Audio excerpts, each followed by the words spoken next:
We begin tonight with a correction. On Friday night's show, we did a long report on people yelling at their member of Congress, or at least, if not yelling, at least challenging their member of Congress persistently. Republican members of Congress who voted for the Paul Ryan Republican budget plan have since had to return home. And at home, where they have been meeting with their constituents, it has been a little bit tense. It has been a little bit testy. People really do not seem to like that vote, and they are not being shy about it to their Republican members of Congress. You do not vote for Paul Ryan's yes, bill. I did vote Well, for that Ryan's is bill. to abolish Medicare and give people some money. It will not be the Medicare that we know. You asked if I voted to abolish Medicare, but well, I did you not did vote to abolish Medicare. That's No, what ma'am, I did not that's vote what to his abolish vote Medicare. is. Now, the correction we have to run is that in covering those town hall events and covering on Friday night show all of these people getting very upset with Republicans for voting for the Paul Ryan Republican budget, I remarked that just like with the Progressive Caucus budget plan not getting any mainstream national media coverage, Beltway coverage in particular, I remarked that nobody should really expect these town hall events to get any mainstream national Beltway coverage either. Unlike 2009, this is not conservatives showing up and speaking their mind. The media cannot get enough of that.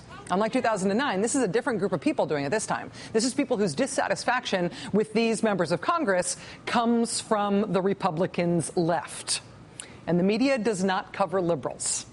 Here's what I said on Friday. The Beltway press does not cover liberals. When the Beltway press covers liberals, it's not only not political science, it's not even sociology. When the Beltway press covers liberals, it's anthropology. They might as well be putting tags on our ears and watching us in a mating season.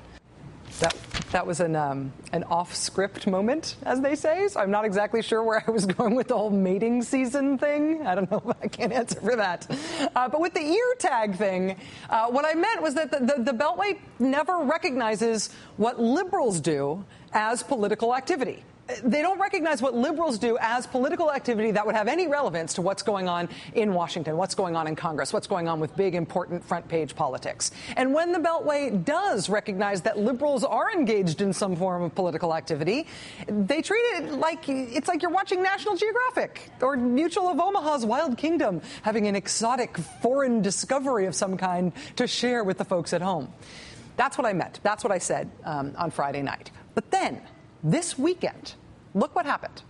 Politico. Freshman Republicans feel the heat back home. LA Times. House Republicans face backlash at home over budget plan. National Journal. Republicans in swing districts take heat for supporting Ryan's Medicare plan. The Hill. Left hopes for town hall rage of its own. ABC News. Republican lawmakers face angry, confused constituents on Medicare and budget cuts. USA Today. Republicans in Congress get earful on Medicare.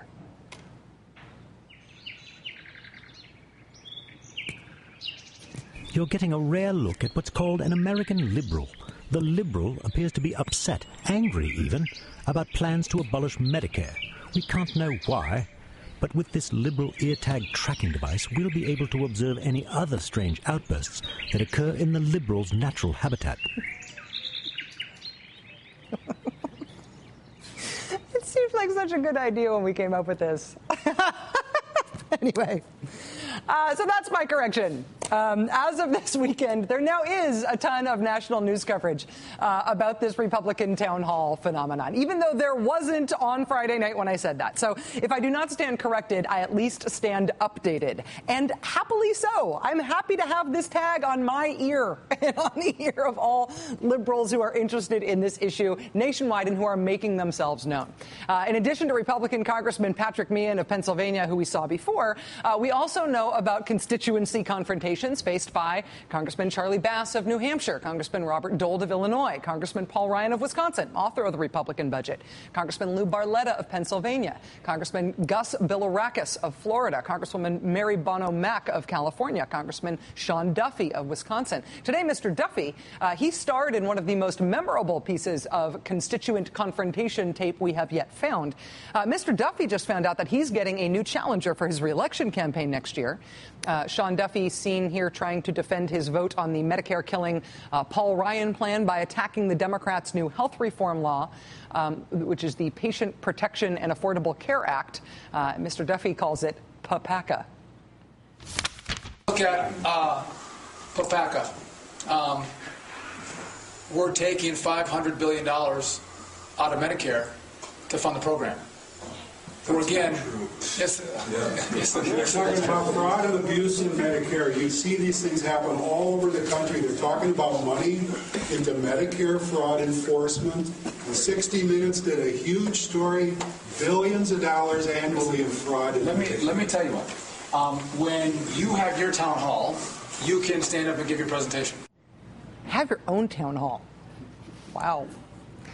Sean Duffy will now be challenged for his House seat in Wisconsin by a former Democratic state senator who said today that Congressman Duffy's vote to kill Medicare was, quote, the last straw for me in terms of deciding to run against him. This backlash to the Paul Ryan Republican budget and House Republicans voting for it, voting to end Medicare, is now causing a small-scale freakout on the Republican side. Even though Congress is on vacation right now, even though they're on recess, House Republicans are going to be holding a conference call tomorrow. It's not a conference call for outsiders. It's not for the media. It is a conference call for themselves. The National Journal reporting today, quote, Republicans with knowledge of the call say that part of the call will be spent discussing ways to discuss the Paul Ryan budget vote with constituents. One source says it's intended to help swing district members, quote, who have been getting the crap kicked out of them. Heavens. National Journal also reporting that some Republican congressmen in swing districts decided against holding town halls during this congressional recess, instead opting for more low-profile events. Smelling political opportunity here, the Democrats' House Campaign Committee has started running this ad, picking off specific Republican members of Congress who said they would always protect Medicare, but who have now just voted to get rid of it. Social Security and Medicare are a promise we have made to our seniors, and I will keep that promise. I'll never put our seniors' future at risk. No cuts, no privatization, and no scaring our seniors. We have got to fulfill our commitment to our seniors, the promises that we have made. Cutting Medicare $500 billion to pay for Obamacare. That's wrong. I am committed to making sure that our seniors have the benefits that they're entitled to and that they've earned, whether it's Social Security or Medicare. I mean, it's ludicrous on its face to think that me as a physician would want to see Medicare dissolved. Part of a DCCC ad running as of today. All of those Republicans campaigned on protecting Medicare. Then they went to Washington and voted for the Paul Ryan Republican budget, which would do away with it. Democrats appear to be moving on this in maybe even a coordinated way. This new ad from the Democrats' House Campaign Committee follows another one that the Democrats released last week. There are also liberal outside groups who are now organizing on the issue as well. For example, a group called Social Security Works now says they're going to be holding their own events in the districts of some of these swing state Republicans who just voted for the Paul Ryan budget. If I did not know any better, I would say that not only is voting to kill Medicare really, really unpopular, but Republicans who voted for that are getting held accountable for that vote by their own constituents. And the Democratic Party is noticing that and capitalizing on it. And the grassroots liberal groups are noticing that and capitalizing on it, too. And it's getting national press coverage. I mean, am I awake? Is this really happening? This is not usually the way it works. Joining us now is Chris Hayes, Washington editor of The Nation magazine and MSNBC contributor. Chris, it is good to see you. I'm glad to see you've had the tag removed. I had mine taken off, yes. This is very good. You know, you've hosted this show. You know how things can seem like good ideas in the afternoon meeting, and then it comes time to do them on TV, and you're like, oh, I've got this sort of gift tag stuck to my head, and I'm going to bat at it. I thought it worked. I cracked up, and B, yes, I have spent 4 hours after the show going through everything that didn't work, so yes. All right. Well, I'll just pretend it did. All right. As you know, I am a reliable grump about politics. I can find the dark cloud inside any silver lining. But on this issue, on the Paul Ryan budget, it sort of seems like Democrats and liberal groups are getting the politics of this right. They are trying to maximize this as an opportunity. Do you see it that way? Yeah, I mean, I think what's interesting is that there was a sort of finger in the wind period after this, where it didn't seem like the Democrats recognized just what an opportunity this was in the same way that you did and a lot of people who are observing this did. And now it seems like, actually, what I find so remarkable is that the upheaval we're seeing right now in the congressional districts, and this may alter as groups kind of get more involved, is pretty genuinely and totally organic and local. I mean, there is not a massive concerted effort. It's not like you're going to some website and it's telling you where your town hall is and go beat them up over the Medicare vote. People love Medicare. They love the social safety net. They love their single-payer health care.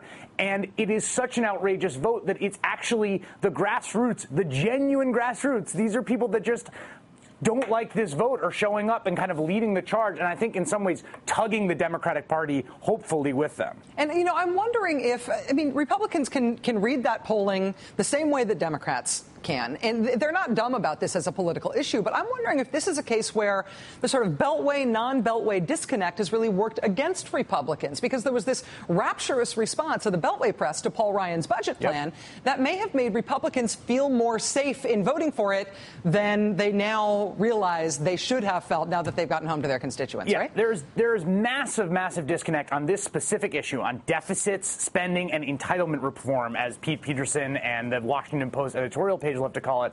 There's massive disconnect between the kind of establishment, very conservative position that is the kind of status quo, bien pensant belief of the people in Washington and what people actually feel about Social Security Medicare. In some ways, this is 2005 all over again. Remember, George Bush won a very narrow victory in historical terms and set himself about thinking that he had won a mandate to privatize Social Security, which is one of the most cherished programs in the history of the American Republic, and he got his butt handed to him because people did not want that. And I think, again, you're seeing this sort of misunderstanding of what exactly the election of 2010 was about. Republicans won because the economy is terrible and there is a tremendously dyspeptic mood in the country, understandably. It was not a ratification of a very radical vision of this sort of extreme privatization of the social welfare state.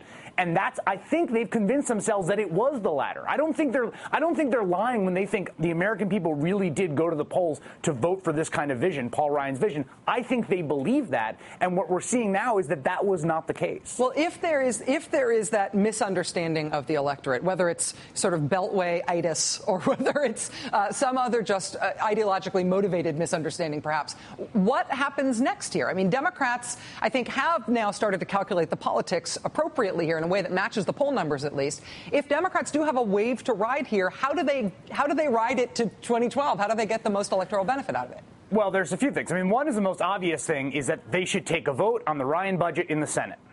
Harry Reid should move for a vote in the Senate. They shouldn't change a word. They should bring it up and make every Republican in the Senate walk the same plank that their colleagues have already walked in the House. I mean, I think there's no reason not to do this. It's not going to pass. B, if it passed, let the president veto it. Let the president veto it and say, I saved Medicare, and go tour around the country and say these big bad Republicans wanted to end your Medicare and I saved it. I mean, it's an obvious political winner. So that's the most obvious thing to do. The other thing is, I think we're already seeing from the White House is make the Paul Ryan budget the sort of the enemy, the kind of opponent. Before you have an actual presidential opponent, before there are actual opponents who file in states and in House districts, make it the opponent. Get every Republican candidate on the record.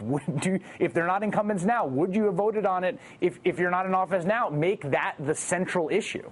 Chris Hayes, Washington editor of The Nation magazine, MSNBC contributor, and good sport who said this worked when it totally didn't, but I really appreciate you saying so. Thank you, Chris. Thanks, Rachel.